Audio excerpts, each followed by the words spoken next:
तो जैसे कि मैंने लास्ट पार्ट में देखा, जैक ने जेन्युइन सेक्ट की तरफ देखते हुए कहा था कि जेन्युइन सेक्ट में आ रहा हूँ। तो अब आगे तो इस एपिसोड के स्टार्टिंग में हम जैक को जेन्युइन सेक्ट के अंदर देखते हैं, जहाँ पर काफी लंबी चौड़ी लाइन लगा हुआ था। तभी एक आदमी जैक को देखते हुए कहता है कि तुम वैसे तो दिखने में इतने भी अच्छे नहीं हो, लेकिन फिर भी ठीक ही हो। और इस व्यक्ति की ऐसी बात सुनकर जैक अपने मन में सोचता है कि अगर इन्होंने मेरा हैंडसम सा चेहरा देख लिया तो ये तो मर ही जाएंगे, और वो सभी सोचेंगे कि मैं इस दुनिया का नहीं हूँ बल्कि किसी और दुनिया से इस ग्रह पे आया हूँ। तभी वही व्यक्ति कहता है कि ये जो लड़की जो सबको अंदर जाने वाला पास दे रहा है, ये कितनी सुंदर है। और इसकी बात को जैक भी सुन लेता है और वो आगे देखने की कोशिश करता है, लेकिन उससे वो तो नहीं दिखता बल्कि एक मोटा सा लड़का जरूर दिखता है। तभी उसका सिस्टम उस मोटे वाले लड़के का नाम बताने लगता है कि उसका नाम जाओ सेन है। और उसके बाद जैक का सिस्टम वो उसकी लड़के का लेवल बताता है कि वो QI रियलम के 4th स्टेज पर है। और जब तक ये सब होता है तभी लाइन खाली हो जाता है और अब जैक का बारी होता है। और वो जैक जब उस लड़की को देखता है तो वो सोचने लगता है कि ये लड़की कितनी खूबसूरत है। उसके बाद हमें इस लड़की के बारे में बताया जाता है कि इसका नाम जू है। उसके बाद हमें उसका लेवल दिखाया जाता है, जहाँ पर उसका लेवल QI रियलम के 9th स्टेज पर होता है। उसके बाद मिस जू कहती है कि सर ये रहा आपका पास। उसके बाद जैक को पास दे देती है तो जैक भी ले लेता है।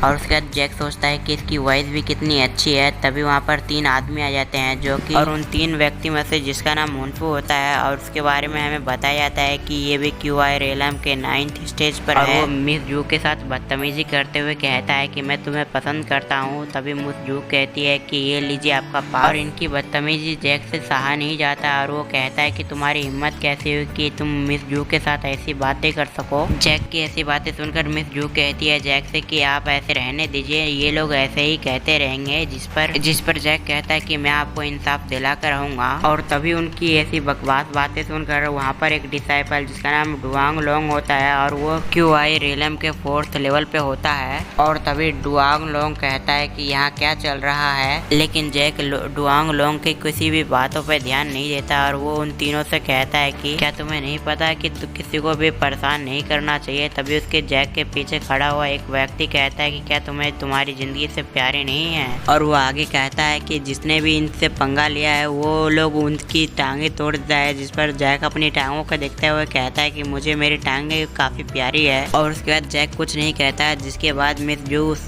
तीनों को उसका पास दे देता है और वो तीनों अपना पास लेकर वहाँ से चले जाते हैं। तभी जैक अपना आराम से वहाँ पर खड़ा होता है। तभी पीछे से आवाज देता है कि अगर तुम्हारा हो गया तो तुम साइड हट सकते हो। और जब जैक को अपनी गलती का एहसास होता है तो उनसे माफी मांग के जैक आगे चला जाता है। उसके बाद हमारा सीन शिफ्ट हो जाता है और हमें जेन्युइन सेक्ट के किंग पैलेस के अंदर का सीन दिखाया जाता है, जहाँ पर किंग परेशान होते हैं और एक बोतल को देख रहे होते हैं। और तभी उनको एक फ्लैशबैक आता है और उसके बाद हमें किंग के फ्लैशबैक में दिखाया जाता है कि किंग घूम रहे होते हैं रात को, तो वहाँ पर एक आदमी उन्हें दिखता है। और उसके बाद किंग के अंदर और उसके व्यक्ति के बीच में काफी बड़ी फाइट दिखाया जाता है, लेकिन वो आदमी किंग से जीत रहा होता है। लेकिन किंग बड़ी चालाकी से उस आदमी के पीछे आ जाता है और उसके पीछे से एक स्वॉर्ड चला देता है, जिसकी वजह से थोड़ा सा पीछे घसक जाता है वो आदमी और उससे पास से एक शीशी गिर जाता है। और उसके बाद वो आदमी गायब हो जाता है। और उसके बाद किंग उस बोतल को लेकर वो यहाँ पर आ जाते हैं। और उसके बाद हमें प्रेजेंट का सीन दिखाया जाता है, जहाँ पर किंग उसी को बोतल को देखते हुए सोच रहे होते हैं कि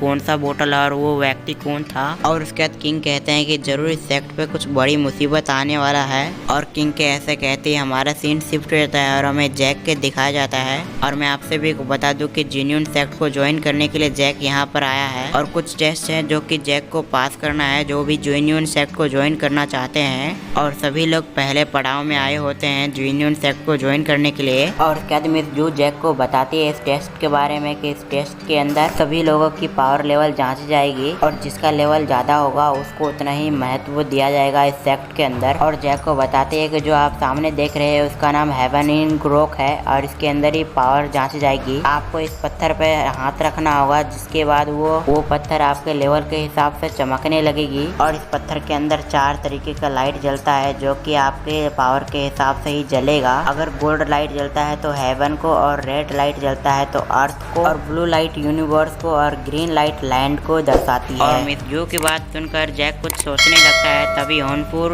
जैक को चिढ़ाते हुए कहता है कि तुम इतने एरोगेंट बन रहे थे, मैं भी तो देखूं तुम्हारा लेवल क्या है, ह्यूमन पावर लेवल क्या है। और उसके बाद हमें डुआंग लोंग को दिखाया जाता है जो कि पत्थर के पास ही खड़ा होता है और वही सबको बुला रहा होता है जांच के लिए, वो जैक को बुलाता है और अपने नाम पुकारे जाने पर जैक चला जाता है और उस पत्थर पे अपना हाथ रख देता है और जैक का हाथ उस पत्थर पे पड़ते ही उस पत्थर पे एक गोल्डन लाइट दिखाया जाता है और जैक हवा में उड़ने लगता है। और जैक को हवा में उड़ते देख डुआंग लोंग जैक से कहता है कि तुम्हारी ब्लड की कोई भी कलर या फिर रैंक नहीं है। ये सुनकर जैक काफी हैरान हो जाता है और वो जमीन पे गिर जाता है और डुआंग लोंग की बातें सुनकर सभी लोग हैरान हो जाते हैं। तो अगर आपको ये एक्सप्लेनेशन वीडियो अच्छा लगा तो वीडियो को लाइक कर देना, चैनल पर नहीं हो तो सब्सक्राइब के साथ ही बेल आइकन कॉल पर सेलेक्ट करना ताकि हमारी न्यू वीडियो को आपको सूचना मिल पाए। तो मैं मिलता हूँ किसी और वीडियो में। Thank you.